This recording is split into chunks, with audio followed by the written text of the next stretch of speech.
To nemůže sebrat. A už to spapala. Myslíš, že budou žrát banán? Spadlo do písku, víš? Tak bude křupavej.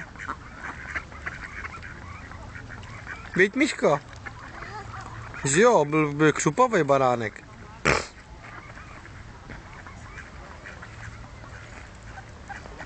No šikula, a už ti to papa. No spápala ti to, Míšo.